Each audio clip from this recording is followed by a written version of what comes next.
The air in the room is thick, heavy and static, carrying the unmistakable scent of dust settling on paper, and the faint electrical heat of a laptop that has been running for days without rest. It is a quiet sanctuary, yet it feels entirely suffocating. If we look around us, we can see the physical evidence of a lifelong siege against our own inadequacy. The shelves are groaning under the weight of thick volumes on psychology, philosophy, business strategy, and self-optimization. On the desk, 3 different journals lie open, their pages covered in dense, meticulous handwriting action plans, bulleted goals, and detailed lists of insights extracted from late-night podcasts. On our screens, dozens of browser tabs remain permanently open like tiny digital wounds, displaying uncompleted online courses, pending certifications, and expert guides on how to fix our lives before we begin them. We are surrounded by an absolute mountain of instructions, yet we are completely immobilized. We sit in the center of this information fortress, our fingers resting lightly on a keyboard or tightly gripping a highlighter, while a subtle, cold current of anxiety ripples through our skin. The light outside the window transitions slowly from the soft gray of dawn to the sharp, unyielding glare of a modern morning. But for us, the sun never quite arrives. We are permanently frozen in a state of preparation, waiting for a hypothetical horizon where we will finally feel ready enough, smart enough, and healed enough to step out into the world and live. We live in an era that has turned the collection of information into a protective superstition. We have been subtly trained by a hyper-rational, credential-obsessed culture to believe that life is an exam for which we are perpetually underprepared. From our earliest days in school, we are conditioned to believe that we must never make a move without a manual, that we must never voice an opinion without a degree, and that we must never step into the unknown without a comprehensive risk management plan.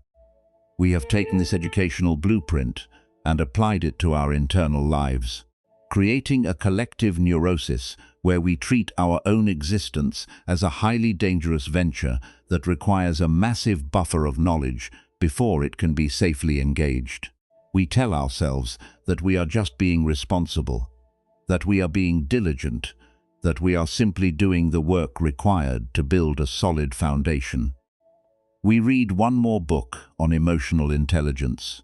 Before we dare to go on a date, we attend one more weekend seminar on leadership.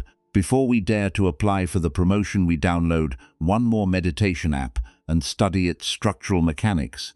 Before we allow ourselves to simply sit still and breathe, we have transformed the beautiful, organic process of human growth into an endless administrative backlog of prerequisites that must be cleared before our actual life is permitted to start. But if we look beneath the surface of this noble pursuit of self-improvement, we can discover a heartbreaking reality. Our hoarding of knowledge has become our most sophisticated form of self-sabotage. The mind uses the collection of tools as a brilliant shield to defend itself against the raw, unpredictable vulnerability of direct experience. As long as we are studying how to live, we don't have to face the terrifying possibility of failure, rejection, or exposure in the real world. We mistake the accumulation of concepts for actual transformation, completely blind to the fact that we are using our intellect to build a magnificent cage around our spirits. We are like a traveler who stands at the very trailhead of a breathtaking, wild mountain path. The sky above is a brilliant open blue. The pines are smelling of resin and earth, and the trail winds upward into a landscape of infinite beauty and creative challenge. But instead of taking a single step onto the dirt, the traveler stays parked at the base, completely obsessed with their gear. They buy a heavier backpack, they invest in specialized high-altitude boots, they stack 3 different layers of advanced weatherproof armor over their torso, they pack enough dehydrated rations to last for 3 decades, and they carry 5 separate maps of the exact same terrain, written by 5 different cartographers. They tell themselves that they love the mountain, that they are desperate to climb it, and that they are simply making sure they are fully equipped for any survival scenario. But as the months turn into years, the traveler remains standing at the absolute beginning of the trail, their spine bending under the immense crushing weight of their own provisions, their legs trembling as their muscles slowly atrophy under the burden of their defense.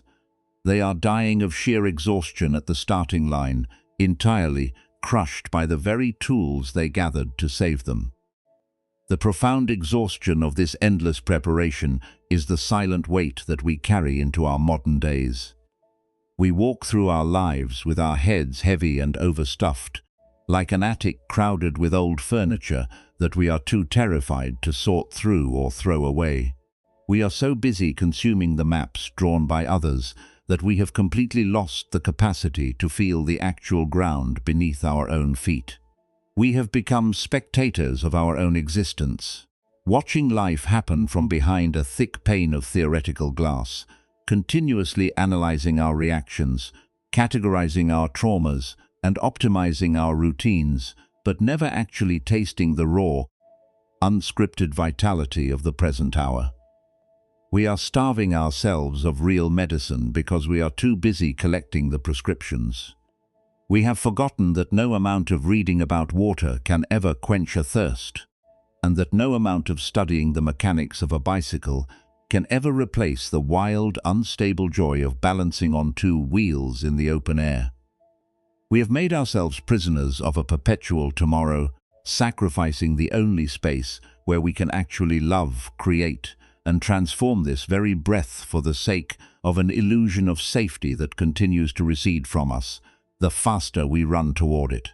Let us acknowledge the quiet tragedy of this modern condition together, without judgment, but with a fierce, uncompromising clarity. We are not broken, we are not stupid, and we are not inherently lazy, we are simply terrified of our own nakedness. We have been taught to distrust the spontaneous, built-in intelligence of our own awareness. And so we have hidden ourselves beneath mountains of paper and digital noise. But the ancient wisdom of the human spirit suggests that our salvation does not lie in the next book, the next license, or the next perfect condition. It suggests that the freedom we are so desperately seeking is already waiting for us, the very moment we are willing to let our armor fall, step out of the library of our minds, and take one unpolished, unshielded step into the open air of reality. Let us sit with this realization for a moment, letting the heavy packs slide off our shoulders as we prepare to look closer at the deep, mechanical roots of our paralyzing weight. To understand the true cost of this endless hoarding of knowledge, we must examine an archetype that has become the silent spine of the modern educated class, the figure of the perpetual scholar, the eternal researcher of life, the collector of unapplied blueprints. This is the part of us that believes with absolute conviction that we can think our way out of human vulnerability. On the surface, this archetype commands immense respect. It presents itself as a deeply thoughtful, articulate, and highly conscientious individual. This is the version of us that speaks fluent psychological vocabulary, understands the exact neurology of our childhood wounds, and can cite multiple frameworks for structural success. When friends face crises, the perpetual scholar is there with book recommendations and highly structured advice. Yet, if we step inside the private interior of this archetype's life, we find an existential tragedy. Their world is exceptionally tiny, hyper-insulated, and completely sterile. They have built an absolute monument of conceptual understanding, but they have never actually built a house. They know everything there is to know about the architecture of intimacy, yet they sleep alone in a bed of cold theory, too terrified of the unscripted messiness of a real relationship to ever open their front door.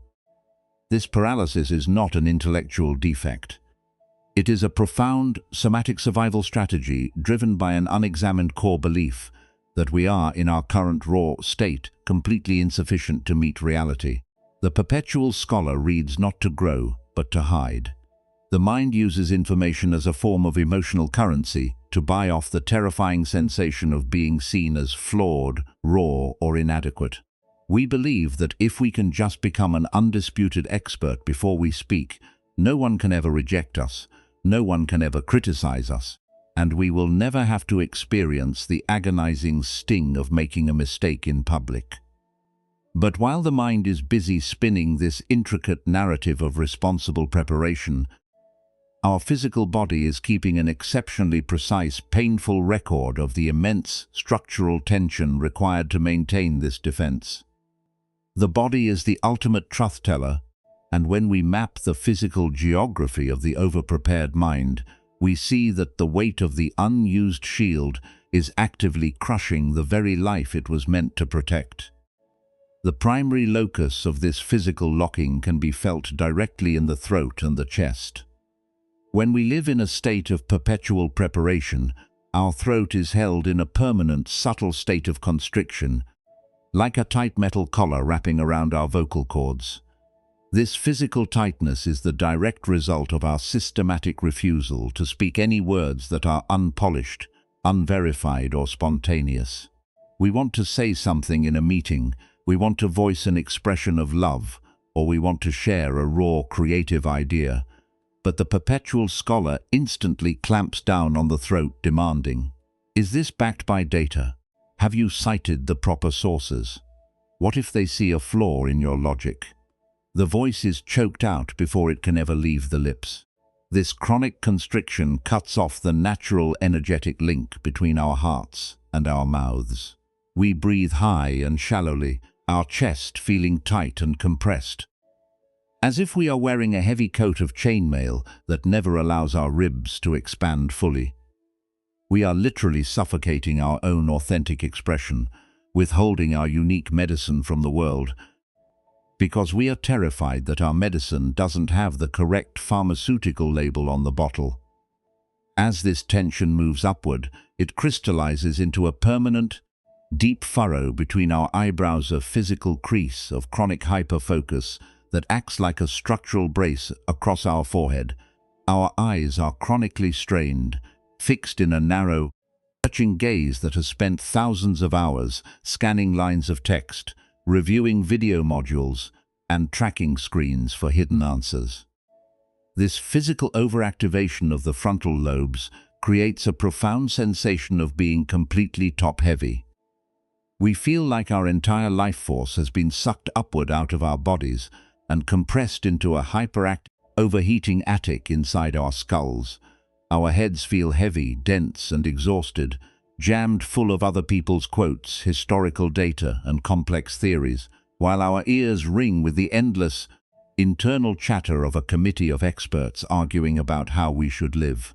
We suffer from chronic tension headaches, we feel a dull ache behind our eyes, and we experience a profound mental fatigue that sleep can never cure, because even when we close our eyes at night, the attic is still sorting through files, still updating schedules, and still cramming for the non-existent exam of tomorrow.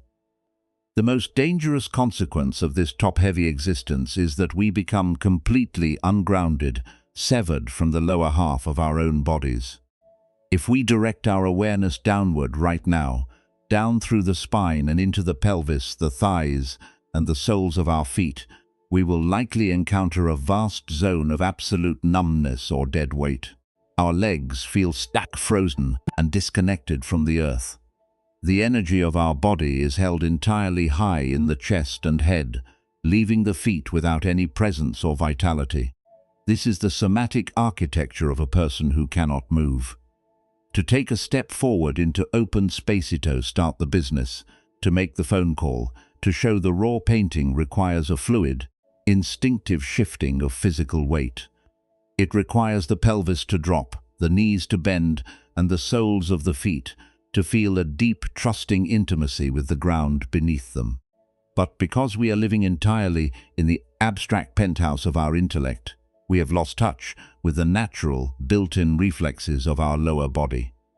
We are standing on frozen feet, trying to navigate a moving world using nothing but a complex theoretical map, completely oblivious to the fact that our legs have lost the strength to carry us across the street. This physical immobilization feeds directly back into a toxic, looping psychological feedback loop that grows more dangerous with every single book we consume. When we feel anxious about our lack of readiness, we buy a self-help guide or sign up for a new certification course. The moment we make the purchase, our brain receives a temporary fraudulent shot of dopamine. For 20 minutes, we feel a wave of relief, because the mind tricks itself into believing that buying the book is identical to solving the problem. We tell ourselves, "Now I am finally doing the work. Once I finish these 300 pages, I will be unstoppable." But as we begin to read, a darker, more insidious psychological mechanism is activated. Every new concept we absorb introduces us to 3 more things we realize we don't know. The book that was meant to cure our inadequacy ends up deepening it. We finish the chapter, and instead of feeling empowered to act, we feel even more exposed. The mind whispers, "Ah, look at that. I didn't realize I also had that specific trauma loop. I can't start my business until I spend at least 6 months healing this particular ancestral shadow." We have turned personal development into a highly sophisticated procrastination engine.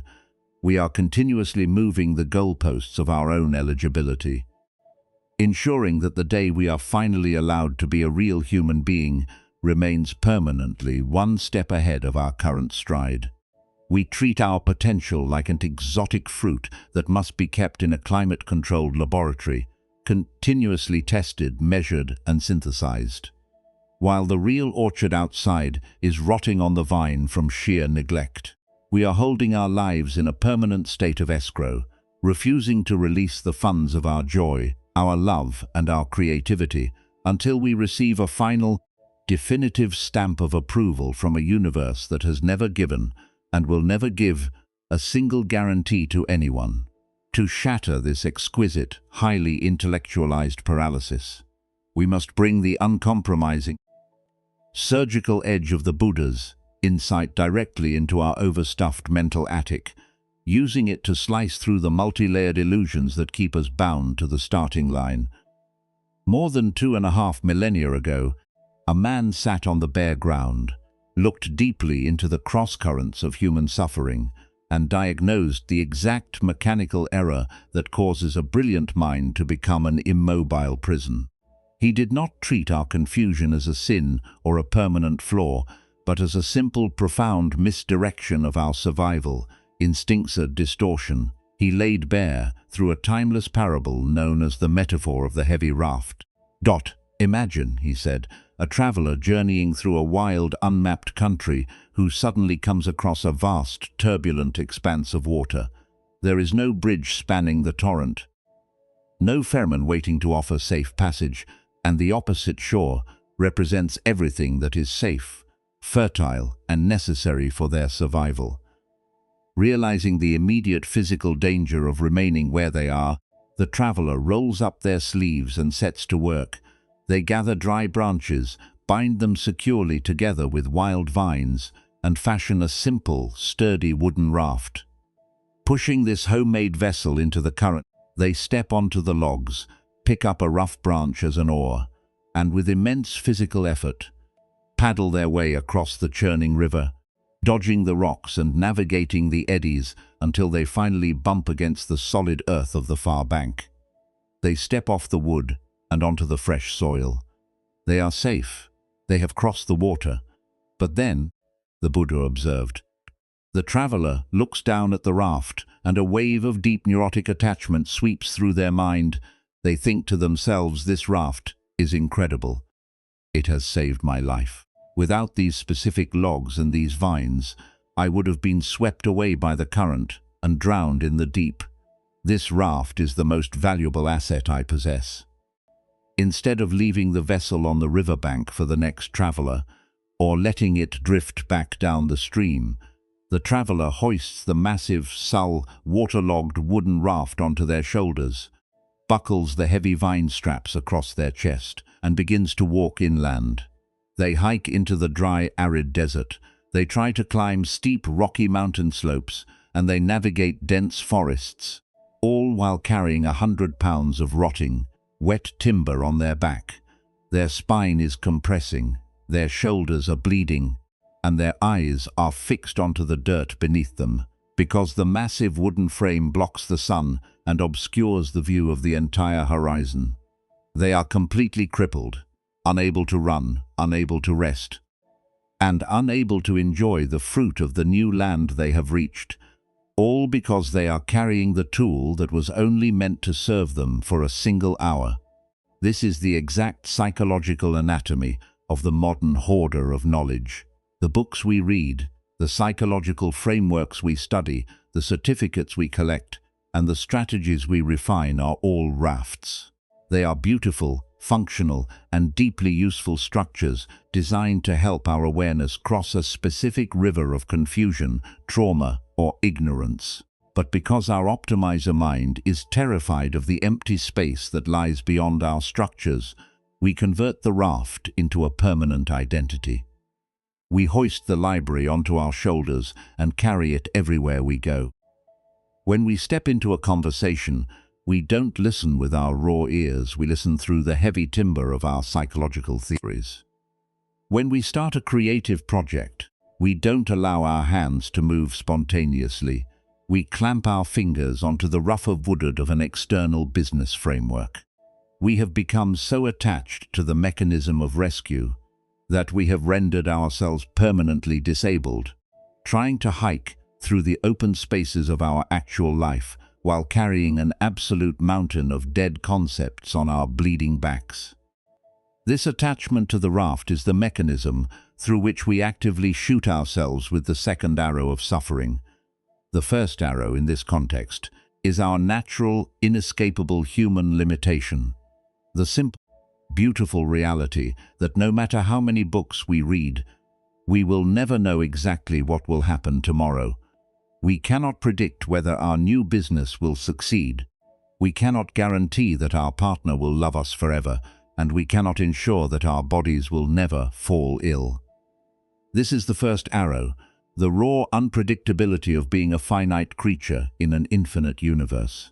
But instead of tending to the natural vulnerability of this wound with tenderness, our perpetual scholar mind shoots the second arrow of self-punishment deep into the flesh. The second arrow is the arrogant, violent illusion that says, if you just study more, if you just read one more chapter, if you just analyze your childhood for another 3 years, you can achieve an absolute state of perfect readiness where you will never feel afraid, never make a mistake, and never experience failure.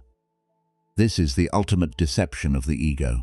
The second arrow transforms our natural humility into a chronic, toxic state of shame, convincing us that our current hesitation is proof of a structural defect that can only be cured by consuming more data. To heal this, the Buddha's wisdom requires us to perform a radical, terrifying autopsy on the entity that is doing all this hoarding, the ego, the illusion of the permanent fixed self. We believe that we are a solid, static keeper of an archive, and that if we just stack enough books around our fortress wall, the structure will become unassailable. But when we drop beneath the level of our thoughts and look directly at the nature of our awareness, we discover a liberating truth. There is no solid fortress inside our heads. The self is not a static library, it is an ever-changing, fluid river of thoughts, sensations, perceptions, and responses that is completely reborn with every single breath. When we try to make ourselves perfectly prepared for a hypothetical future, we are trying to do something as absurd as freeze a rushing waterfall into a permanent block of ice. We are attempting to pre-package an answer for a moment that has not yet been born, using information gathered from a moment that is already dead. We forget that the ego's desire for absolute preparation is actually an act of slow, psychological suicide. By refusing to step into the present moment until we are fully armored, We are ensuring that we never actually meet life at all. We are living in a cemetery of old ideas, chewing on the dry bones of other people's insights, while the vibrant, electric, and unscripted reality of our actual life is passing us by right outside our window. Things do not break in our lives because we missed a chapter in a self-help book. Things change because change is the very fabric of existence. A tree does not read a manual before it drops its leaves in autumn. A river does not study a map before it twists around a sudden rock, and our awareness does not need a diploma before it can respond with perfect, spontaneous intelligence to the raw presence of the current hour. The moment we realize that the raft was made to be dropped, the vine straps snap, the wood falls away into the dirt, and we stand up at the trailhead, naked, empty-handed, and profoundly light, ready to discover who we are when we finally stop hiding behind our definitions. To transition from the intellectual clarity of dropping our conceptual burdens into a lived, blood and bone transformation, we must enter the visceral training ground of our own somatic architecture. This is where the rubber of ancient wisdom meets the road of modern psychological paralysis. We cannot think our way out of a prison that was built by thinking we must use the steady, gentle scalpel of embodied awareness to unbuckle the heavy straps of our defenses where they live directly inside our muscles, our breath, and our nervous systems. This architecture of transformation requires us to master three distinct, daily inner disciplines that shift our operational base from the overstuffed penthouse of the intellect down into the raw, unpolished, and infinitely resilient ground of spontaneous immediacy. The first foundational pillar of this real-world practice is the deliberate process of emptying the somatic attic. Because the perpetual scholar archetype has spent years pulling all our life force upward into our heads, our primary task is to reverse this energy current, allowing the immense top-heavy density of our thoughts to drop down into the stable, structural base of our physical frame. We can engage this practice at any moment of the day, whether we are sitting at a desk drowning in open tabs, standing in line, or lying awake at night with an overheating brain. We begin by drawing the focus of our attention directly to the deep crease between our eyebrows, that physical marker of chronic hyperfocus. We consciously invite that narrow, tense band of muscle to widen, imaging it spreading outward toward the temples, like a wrinkled sheet being smoothed by a warm hand. We let the eyes soften, dropping their tight, laser-focused tracking, allowing our vision to open up into a wide, peripheral gaze that simply receives the space around us, without needing to analyze a single object within it. From the forehead, we move the light of our awareness down into the rigid metal collar of our throat. We open our mouths slightly, allowing the lower jaw to unhinge completely, feeling the hinge joints beneath the ears release their ancient grip. We let the tongue rest heavily on the floor of the mouth, soft and broad like a wet leaf. The moment the throat unlocks, we can feel a wave of profound, instantaneous decompression rolling down through our chest. We are giving our body permission to stop editing its existence. We let the shoulders drop downward and backward with their full, natural gravitational weight, feeling the sudden, immense lightness of a neck that no longer has to carry a heavy monument of books into every conversation. Now, with the upper gates unlatched, we let the entire cognitive mass of our thoughts slide down our spine like water cascading down a smooth stone. We let the weight sink past the chest, past the diaphragm, dropping deeply into the heavy bowl of our pelvis, and down through the thighs into the absolute bottom of our heels. If we are sitting, we feel the unyielding pressure of the chair supporting our bones. If we are standing, we feel the solid, primordial resistance of the floor beneath our feet. We place our hands flat on our lower abdomen, 2 inches below the navel, and we breathe directly into that dark, warm cavern. As we inhale, we allow the belly to expand completely outward, wide and soft, without any aesthetic constriction or intellectual restraint. As we exhale, we simply let the breath fall out of us, resting in the quiet, empty pause at the bottom of the cycle. In this posture, our weight is no longer held high in the anxious clouds of our intellect. Our weight is planted firmly in the earth. We are teaching our nervous system how to feel absolutely stable while being completely empty of words. This somatic grounding provides the unshakable floor required for our second discipline, the practice of the unpolished first step. The optimizer mind hoards information because it is terrified of being seen as messy, incomplete, or experimental. To break this spell, we must transform action into a sacred spiritual offering, deliberately leaning into the raw vulnerability of our first drafts. When the urgent impulse arises to pause our progress in order to seek out more information, when we are about to start writing an article, launching a project, or initiating a difficult conversation, and the mind suddenly panics, whispering, "Wait, you need to read one more guide, you need to research this specific method." First we stop, we do not obey the command, and we do not fight it. Instead, we use the sharp lens of insight meditation to look directly at the panic itself. We label the impulse in real time, repeating silently to ourselves, fear of exposure, craving for certainty. This is just an old defense loop playing its track. By naming the impulse, we step out of its current. We look at the urge to research not as an objective proof of our ignorance, but simply as a passing wave of emotional weather. We stand perfectly still in our lower belly, watching the wave of panic rise, crest against our awareness, and naturally recede back into the silence, leaving us completely untouched. And then, before the mind can spin a new narrative of inadequacy, we take the unpolished step. We write the first sentence without editing it. We make the phone call using our own raw, imperfect voice. We show the unfinished drawing to a friend.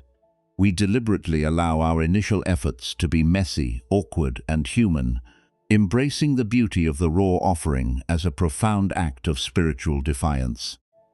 We discover that the sky does not fall when we are imperfect instead.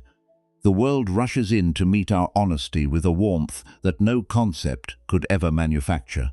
This leads us directly into our third and most liberating discipline, the active cultivation of spontaneous immediacy. When we step onto the path of life without our heavy armor of prepackaged scripts, we are not leaving ourselves unprotected. We are actually unlocking the vast, built-in, and highly responsive intelligence of our natural awareness. The mind believes that without a plan, there is only chaos. True presence reveals that without a plan, there is direct, fluid resonance with reality. Consider how a wild animal moves through a dense forest.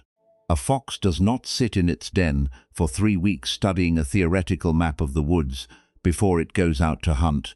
It does not read a manual on the physics of jumping before it leaps over a fallen log. It moves through the trees with an empty, radiant mind, its senses completely open, its weight perfectly balanced in its paws. When a sudden obstacle appears, a rushing stream, a falling branch, a hidden predator, the fox does not pause to consult a checklist of strategies. Its awareness and its action are not two separate things, they are a single, instantaneous, and flawless reflex. The response arises organically out of the exact parameters of the challenge, directed by an evolutionary intelligence that is millions of years older than our intellectual concepts. We possess this exact same fluid, intuitive intelligence within our own consciousness, but we have buried it beneath mountains of digital paper. When we clear away the over-prepared scripts, we discover that our awareness knows exactly how to respond to life in real time. When we sit with a grieving friend, we don't need a psychological framework to tell us what to say. Our open heart naturally dictates the exact tone of voice, the perfect silence, and the gentle touch that heals. When we walk into a high-stakes business presentation, we don't need to memorize a rigid 50-step script. Our grounded presence allows us to read the room instantly, adapting our language with fluid, razor-sharp precision to meet the live, energetic needs of the people before us. We begin to live with high intention but exceptionally low attachment, acting with the absolute focus of the master archer who pours their entire life force into the alignment of the arrow but drops their arms the very millisecond the string is released. We take our actions with fierce devotion, but we hand the results over entirely to the sky, recognizing that the outcome does not belong to us. We stop treating every moment of our life as an audition for our worthiness, and we start experiencing it as a magnificent, spontaneous dance. We are no longer wasting our vital life force on the exhausting, endless project of preparing to live. We are finally standing at the trailhead, our packs dropped in the dust, our chests open to the wind, ready to discover the wild, unscripted beauty of the mountain with every single step we take. The heavy, claustrophobic air of our self-imposed library begins to shift, stirred by a sudden, refreshing breeze that feels as clean and crisp as the first breath of autumn. When we finally step out of the endless cycle of preparation and let the massive, waterlogged raft of our conceptual defenses slide off our shoulders, an extraordinary, weightless stillness settles over our entire existence. This is not the dull, fragile quiet of a mind that has forced itself to be blank, but the vast, luminous clarity of an open field after a long winter snow has finally melted away. The thick pane of theoretical glass that once separated us from the world dissolves into nothingness, and for the first time in our lives, we are standing face to face with the raw, unmediated electricity of the present hour. The sensory landscape returns to us with a sudden, breathtaking intimacy that makes our old, optimized routines look like pale, synthetic ghosts. The texture of the floor beneath our bare feet feels incredibly solid, anchoring our awareness to the physical reality of the earth. The sound of a bird calling from a nearby window is no longer a minor distraction to be managed, but a direct, vibrant transmission from a universe that is completely alive and unfolding in real time. When we look at our work, our goals, or the people we inhabit this life with, we no longer see them through the distorting filter of our psychological checklists and diagnostic categories. We see them as they actually are, in all their fluid, messy, and exquisite unpredictability. Our bodies absorb this transformation with an immense structural sigh of relief. The tight metal collar around our throat relaxes, our forehead softens into a smooth, expansive canvas, and our breath drops fully and effortlessly into the deep, dark womb of the lower abdomen, moving with a steady, natural buoyancy that requires no external permission to exist. This is the state of spontaneous immediacy, the profound, liberating realization that we do not need to collect another single tool, certificate, or book before we are allowed to inhabit our own skin. We have arrived. We have stopped treating our life as an endless administrative backlog of prerequisites, and we have stepped directly into the wild, unscripted stream of our actual existence. We discover a quiet, unassailable authority within ourselves that does not require an advanced degree or a flawless pedigree to voice its truth or share its unique medicine with the world. We can walk into a difficult meeting, initiate an uncomfortable conversation, or face a sudden, unexpected crisis, and instead of freezing in panic because we don't have a pre-written script, we can trust the immense, built-in intelligence of our open awareness to dictate the exact, perfect response required for the moment. As the Buddha lay dying beneath the shade of the twin sala trees, his body exhausted by 80 years of walking the dusty roads of this world, he did not hand his disciples a dense volume of footnotes or a final, highly technical strategy to secure their enlightenment. He did not tell them to wait until they had read every line of the discourses or mastered every intricate nuance of the monastic code. He knew that the mind's ultimate temptation is to treat the teaching as an object to be hoarded rather than a path to be walked. In those final quiet moments, as the blossoms fell softly across his robe, He delivered a crisp, urgent reminder that the truth of liberation is always immediate, timeless, and completely accessible to anyone willing to look directly at their own experience. He invited them to stop looking for external guarantees, to be lamps unto themselves, and to realize that the medicine they were searching for was already running through their own veins. The heavy mountain of books on our desk remains, the open tabs still flicker on our screens, and the world outside continues its fast-paced, demanding race for credentials and optimization. But the spell has been broken. The traveler has unbuckled the straps of the heavy iron armor, let the massive packs drop into the dust at the trailhead, and stepped out onto the mountain path with nothing but an empty hand and an open chest.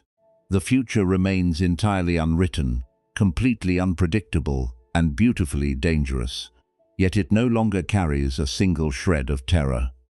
We are no longer spectators or researchers of our own destiny.